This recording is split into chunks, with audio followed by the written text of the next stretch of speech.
everybody. I'm Lisa Shield. And I'm Benjamin Shield. And this is Getting Inside the Right Male Mind. We are so happy to have you here today. We wanted to speak about something that is in the media. There's a lot of controversy going on in the world today.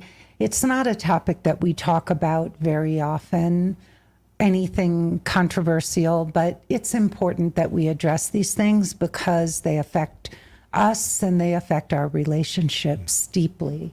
They have a huge impact, what's going on in the media, in society around us, cultural pressures, societal pressures, religious pressures, political pressures.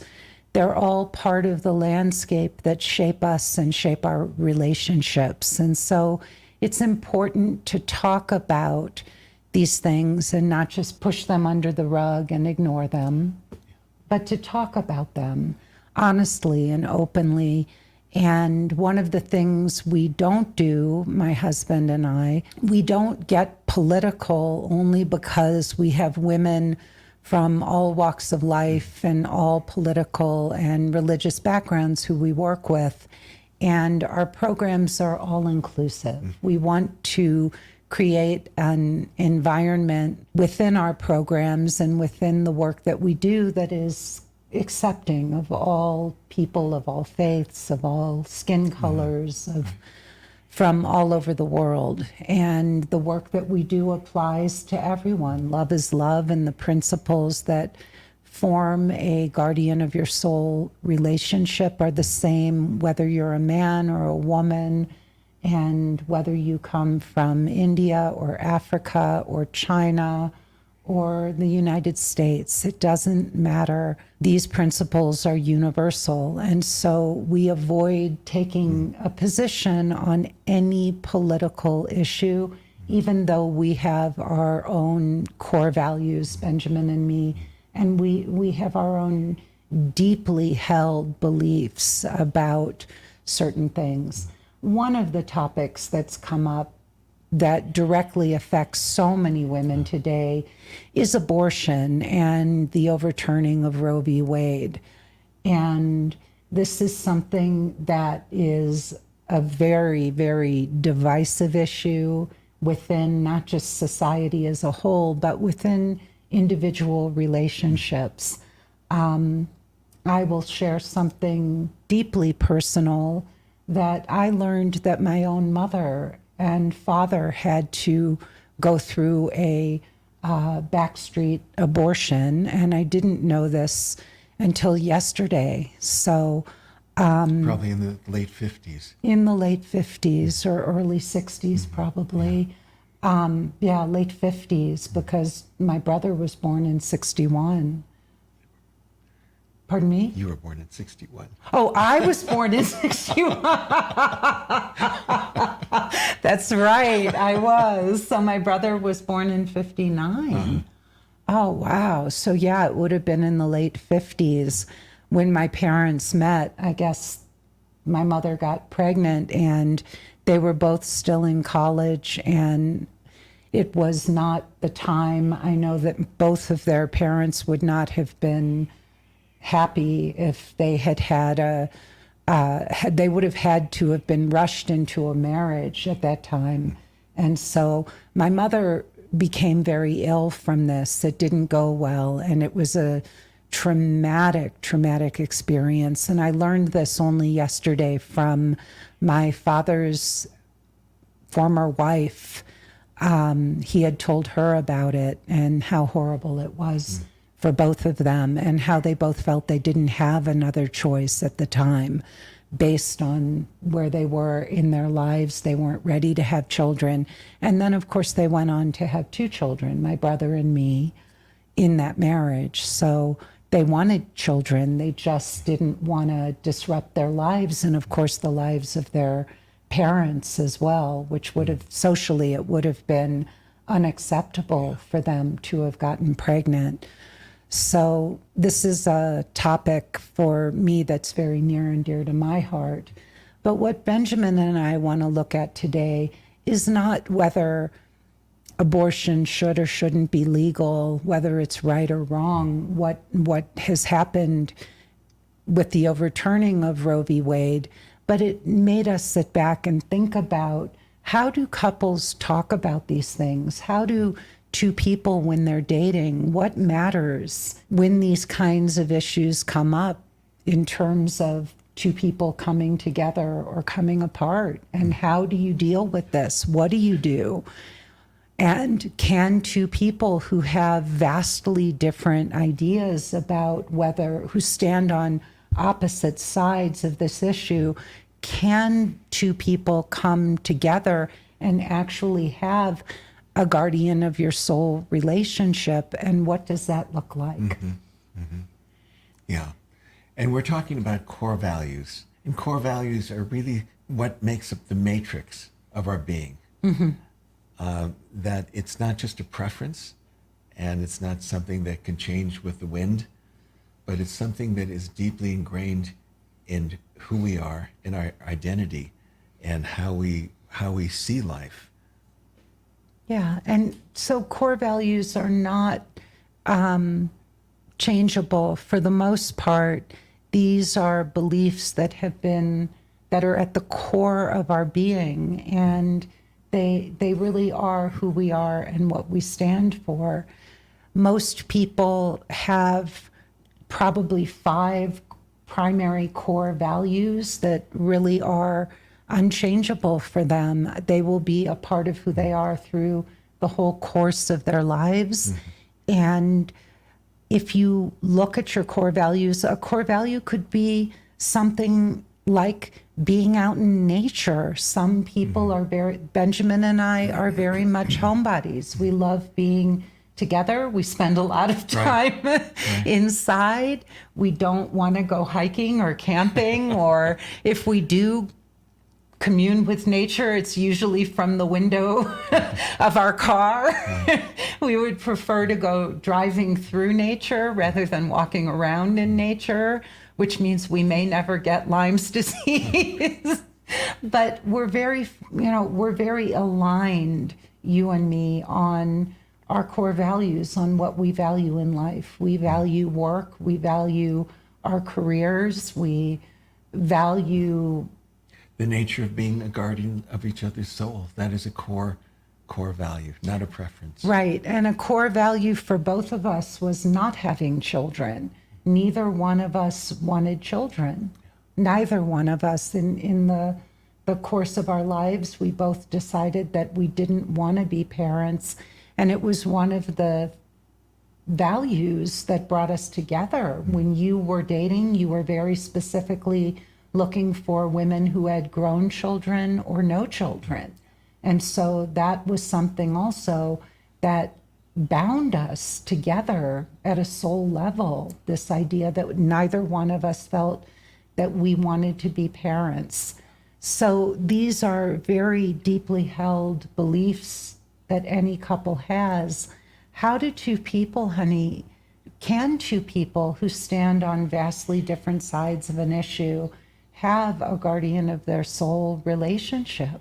Well, I think it's always possible to navigate to the goodness of the other person, and to have the idea that both people, even on either end of the spectrum, have the same goal, which is to do good in the world and hopefully leave it a better place than when they entered. However, there are issues that are so sensitive to people that for two people to coexist with vastly different core values, they have to kind of walk around those important conversations. And those important conversations are really about the things that are most meaningful for us. Yeah, and we were speaking about this earlier as we were talking about the subject, and we both agreed that if two people are so far apart on a core value, there would be very important issues to both people that would not be able to be talked about, that you would have to, like you said, go around them, step over them, but it would be very, very challenging. And if you couldn't share that those deepest core values with your most intimate partner, it would always be something that would keep you apart at the deepest, at a soul level. Right. And there may even be a tinge of resentment that how could this person look at life this way and be so wrong and do so much harm in the world. And so there could be that piece of, you know, this beautiful relationship this toxic piece in a nourishing relationship. Well, and we have friends who have different values. Yeah. And also family members who hold different values from us.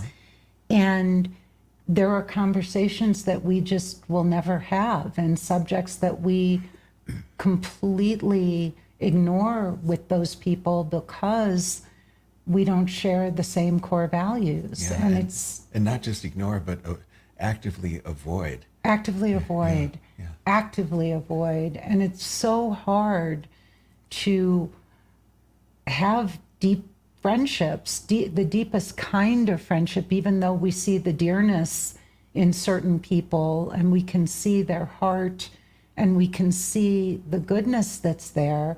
There's always this little bit of, how can that be? Like, how can, you know, where we feel a little bit separate, well, we feel a lot separate and apart on these very, very core values. Now, we've had a lot of our clients who come to us and they're dating, and they will say to us, you know, I'm of this religious faith and this other person is not religious. And, you know, can we have a close, intimate relationship? Should I even continue seeing this person? Or you may have somebody who's very, you know, very Democrat, very liberal, and another person who's quite conservative. And they will ask us, is there the possibility of being able to have a relationship with that person? Yeah. And my sense is that it would be very difficult for two people could have wildly different preferences,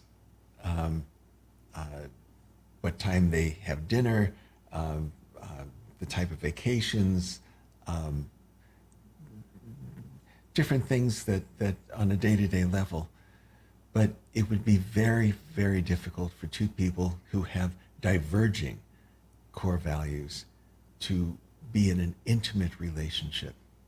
Yeah, I can, you know, if two people are more centrist, if they're more towards the middle and they kind of go either way, then that's a very different thing. You have a lot of young people today who pride themselves in being more inclusivity, not taking a stand on issues and things like that. Personally, it's very foreign to me. I find it difficult to even see that, because it seems that I'd rather see somebody who's convicted around something than somebody who's just so wishy-washy or non-committal or so all-inclusive that they have no opinion about anything. Yeah, and often it's not that they don't have an opinion because they're inclusive or they're open, but that they avoid looking at certain subjects, which does not foster respect. Yeah, I don't. They think it's respectful to see both sides and be understanding. And to me, it feels like there's no backbone. There's no willingness to pick a side or make a decision about something. Right. I think it's important, being on this planet, to say, this is where I stand. Yeah. This is who I am, and this is where I stand. And to be about something and for something. There's a passion. There's an aliveness in feeling that you take a stand on something. But maybe they take a stand on not taking a stand. I don't know. Well, I can't imagine our founding fathers say, well, you know, having a king and ruled by the King of England, I could see why they would want that, and Yeah, it's wild. It's just wild to think. I mean, at the same time, I mean, I believe in inclusivity for all people and Yes. all ideas. I believe in people's rights to take a stand, or I think everybody, it's inconceivable to think that we judge people on their race or, the color of their skin or on their sex or whatever, right? I believe in inclusivity in all of that, and that people should have a right to choose what they want. But I have my own deeply held personal beliefs about issues and things that are deeply meaningful to me. And there are people out there that may feel, well, if you get two people with opposite core values, it would stimulate conversation. But my sense is there's never been a political or religious argument, debate, where the other person walks away saying, wow, he was right. Yeah. Yeah. We either debate those people where we're preaching to the choir, Yeah. that the people that already agree with us, or it's confrontational and it's Right. meant to shame the other person or discredit the other person's beliefs. Yeah. I think what is so disturbing to me is how we have this incredible gift of being able to think for ourselves. We live in a country where we really do have the freedom to believe and think the way we want to believe and think. But for me, and I'm just speaking from my own perspective, people give away, they're so quick to give up that freedom and follow along with somebody else's way of seeing the world. I think it's just wild to me that people, how people will give away their freedoms and all, and what freedoms they'll stand and fight for. Yes. That there's more freedom for gun rights than there are for human rights in a lot of ways. So it's wild to see how jumbled all of that is. But back to what we were talking about, which is, what do we do in those situations? What do you do? For example, once I looked at you and I said to you, what if I decided that I want to have children? Like, what if I woke up one day and just decided, I really do want to have a child? What was your response? Well, that I would support you and we would be very good friends. But we wouldn't have this. We wouldn't have this type of relationship. It would go into the friend zone. And I would support your soul. As a friend, I would be as much of a guardian of your soul as I possibly could be. And if you wanted kids, it wouldn't be with me. We wouldn't be in a relationship with me. And I would deeply, deeply, deeply hope that you would have found that relationship and that life that you would want. And you wouldn't have tried to talk me out of it or convince me otherwise. If I came to you and I said, I've decided that I really do want to have a child. Yeah, I wouldn't have said, having children are wrong or having children are right. I would look at your soul and say, I hope you find what you can. If I can support that in any way, tell me how. But you wouldn't have decided to have become the father of my child. No. No, because that's a core value for you. Yeah. And you made that decision. Yeah. And I wouldn't have tried to change you. Yeah. I wouldn't have tried to convince you. I would have known anyway that it wouldn't have worked, that I wouldn't have gotten very far. But that would have been that. And I think some people listening would wonder, well, how could that be? Or why would you do that? If you are guardians of each other's souls, shouldn't you consider wanting to have a child with me? Isn't that being a guardian of my soul, to want to have a child with me? Well, being the guardian of someone's soul also means that the other person deeply wants to be the guardian of your soul. So it's that mutual connection. And so it's not, we never want to live someone else's dream. So if someone has a very divergent core value and we feel that we need to bend to be with them, it's living someone else's dream, which is tragic, because depending on someone's view, we may just have, this one time in this one lifetime, to live our lives and to be the people we were meant to be, and not to be the people that we're bending ourselves and our core values, or ignoring our core values to coexist with someone else. And let me ask you, even like, what if I had gotten pregnant? Well, we would have had a discussion, and I would have examined my core values to see how much of it was dogma and just, personal identity, to have an identity, and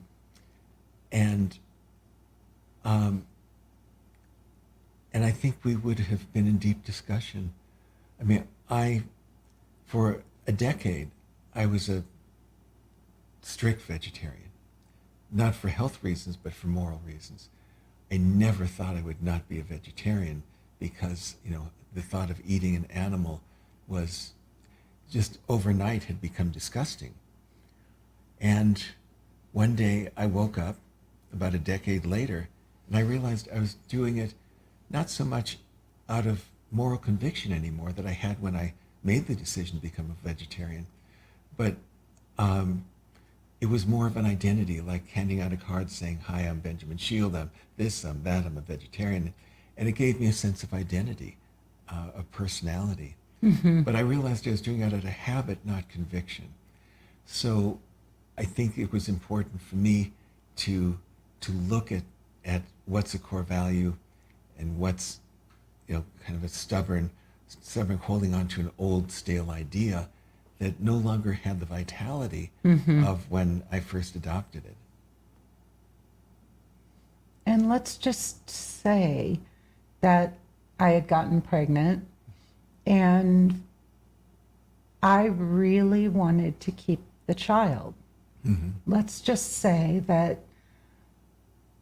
we came into the relationship and I didn't want children, you didn't want children, but then we got pregnant and I decided, not that I wanted a child, but that this was our child, yeah.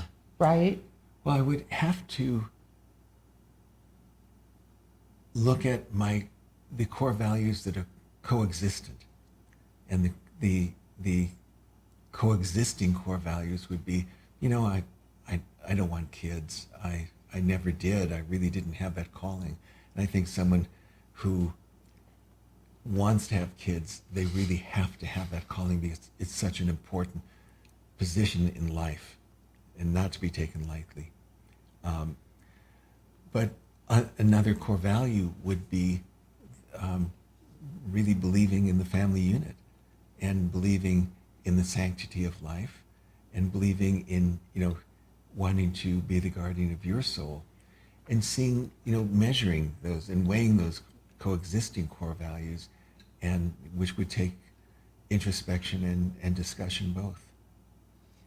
It's interesting, even as we're talking, something that's occurring to me, which is you and I met and I was pretty much past, I was in my 40s. The chances of me getting pregnant at that time were slim. Mm-hmm. But I have to admit that if I had been pregnant with your child, it would have been very different than just getting pregnant. Yeah. Just getting pregnant. It would have been our child and not any child. Yeah. So again, introspection and discussion. Yeah. Really deep, deep, deep introspection, and not repelling the other person's feelings, Right. but really opening up as much as we can to feel the joy and feel the pain and feel the uncertainty, and um, and really seeing how much that I could change. If it were something that was so much of my core value that I couldn't change, then it would be a problem. You know, it would be a problem. If suddenly we're of the same religion, but if one day you came home and you became a strict fundamentalist in that religion, I would really see how much I can coexist with that, because you know, my level in our religion is cultural and, you know, ethical, you know, moral, but not so much fundamentalist of doing certain routines and having set things to do and set ways to do it. So it would be an opportunity to look at myself and look at you and look at us. Mm-hmm. It's interesting. Yeah. It's interesting. When we met, we were so aligned. Right. I mean, it's pretty wild. I have to say, I don't think that opposites attract. I think having two people that have both feet in the world and are on the same page is the best combination of all. We're not boring together. We're alive, and we can thrive in this relationship because there's our core values are the same. I mean, we have differences in temperament, and, you know, of course you're a man, I'm a woman. There's enough there that creates its own unique polarity and, you know, passion and playfulness in the relationship. But who we are and what we believe in at the core of our being is so aligned. Yeah. I mean, it's wild how Yeah. much we think alike and see the world, you know, in the same way, and what that means for a guardian of your soul relationship. Yeah. And I think one thing that you said, that opposite don't attract, but I think that in many instances, because of the novelty, opposites do attract, but they don't stay together. You know, Yeah. it's the novelty of, like, wow, this person is so different. This is wild. This is going to be, you know, something so different than dating someone who so completely agrees with everything I say. But it doesn't. It often, it's rare that it would last. I could see why it would attract, and I could see why it wouldn't last. Yeah. Wow. I think about my mother and father, and I wonder, neither one of them is here today, and I wonder what it was like for them to have to make the decision they made, what they went through, because they did wind up getting married, Yeah. and they did have children. I know my mother had a very hard time getting pregnant with me, and I can only imagine, you know, Right. what she went through, and knowing they probably were going to marry and have kids, but they just weren't ready, how they made that decision together, and what that was like for both of them. I know when my father's wife told me about, ex-wife told me about what happened, she said it was very, very hard on my father. Very hard on him. That it wasn't easy, and that my mother got very ill. And just the whole process of what they went through and all was terrible. And, you know, it was hard for both of them, and they went through it together. So I guess, at least in that moment, they were guardians of each other's souls. Yeah. Yeah. And they made a hard decision. Yeah. Without dissociating from their feelings. or from the feelings for each other.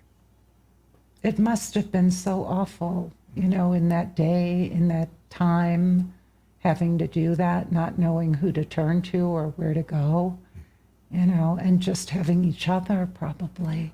I don't even know if they went, if their parents would have known, if they would have told them. I'll never know.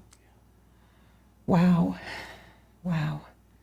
Well, these aren't easy decisions, clearly, that people make. And I can see, as we're talking,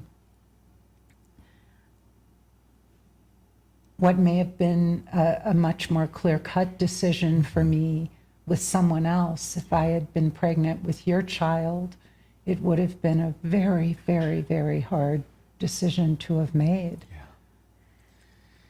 In our program, Emotionally Naked Dating, I write the profiles for each of the women, and both a full-length one and an abbreviated 300 characters or less. But I try to put in as much core value as I can, because it's not only important to explain who we are, and what we want, but also who we're not and what we don't want.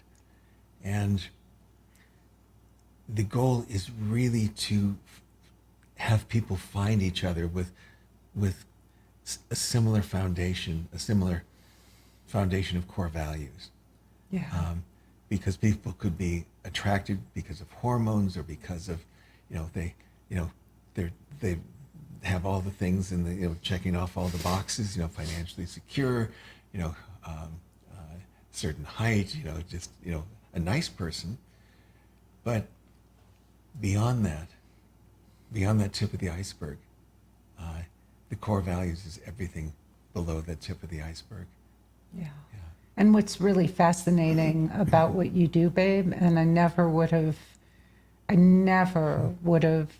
known this, but you put those core values right up front and center. Mm-hmm. And you don't bury the lead. You put them right out there. If a woman is looking for her future husband and the father of her kids, you put that right up at the top. And most people would say, don't do that because it's going to scare someone away. Which we want. We want to scare maybe that 98%. So, because people get a lot of responses from the profiles, from posting. And so there's a whole queue of men waiting. And so the goal is really not to waste time that we'll never get back, particularly if someone wants a family and time is precious. Or if someone is of a certain age and time is precious. Yeah. And how many more seasons, how many more birthdays can we celebrate together? So finding that person and not settling for I don't want to scare away a lot of the guys, even if they don't really share all my core values. I don't want to scare those people away. We want not to scare them, but we really want to filter them out. Mm-hmm. Yeah, we want them to pause and say, is this really what I'm looking for? Yeah. And not waste time. Yeah. People are so afraid to be serious and ask for what they truly want and stand for what they believe in, and it's so sad to see so much of the dating advice out there where it's so nebulous and it's so, strategic and gamey and whatever. And we want to just find that right guy, cut through everything and get to the heart and soul of all of this, so that we can help our women find these beautiful guardian of your soul relationships. Yeah, I think the difference is that in a lot of dating books, they say, get the ring and the relationship will follow. And it's just the opposite. It's having that relationship and getting the ring. Well, and life is hard enough. There's enough going on in the world today. And having that guardian of your soul, that person who sees the world, sees life the way you see it, is so important, because things are hard enough and confusing enough right now. the way they are. So having this, I know, I have to say, I don't know how I would be getting through life right now. I really mean that without you. You have been my rock and I look to you to feel, just for what's sane and what's real and what's true in this world. And having this is so important. Having another person whose values align with mine, and knowing that no matter what kind of craziness I see going on around me, I have you and I have us. And this is what keeps me sane. Thank you so much, everybody. This has been Getting Inside the Right Male Mind. I'm Lisa Shield. And I'm Benjamin Shield. Thank you for joining us. And if you enjoyed this, please come back. Tell your brothers and sisters and uncles and your father and mother and everyone you know about this. We're saying things in a different way than other people are saying them. At least that's what you're telling us. We want to come at this with heart, with authenticity, with truth. And we want you to know that there is something extraordinary out there. You don't have to compromise when it comes to love. You can find a true guardian of your soul, someone whose core values align with yours. And you don't have to think and believe the way Benjamin and I do, but you do want to find somebody who at the core sees life the way you see it, so that you can go through life together, side by side, looking out in the same direction together. So please go to lisashield.com. You have the new website up. We have a brand spanking new website, which we are so proud of. And it tells our story and it talks about the work that we do. Benjamin and I teach a 12-week program called Emotionally Naked Dating. which we feel is emotional nakedness is the foundation for lasting love. And we show you how to get there in 12 weeks. So please check out the website. You can go to the Work With Us page, which gives a description of this course and then our 2 subsequent courses. You will also find the button all over the website to watch my free 45-minute presentation. You want to watch that because if you sign up for a call with us, it is required. So we will jump on a breakthrough call with you, either me or a member of my team, and talk to you about how we can help you find the guardian of your soul. We do this podcast every week, and the podcast actually has 2 episodes. One is called Lunch with Lisa. That would be with me. And then there's one with this guy over here called Getting Inside the Right Male Mind. We do that each week as well. And you can like and rate the podcast. You can also go to YouTube and give us the old thumbs up. We like that as well. And finally, you can send your ideas for future podcast topics to podcast@lisashield.com. This has been a pleasure. Thank you so much for joining us. Thank you. Bye-bye.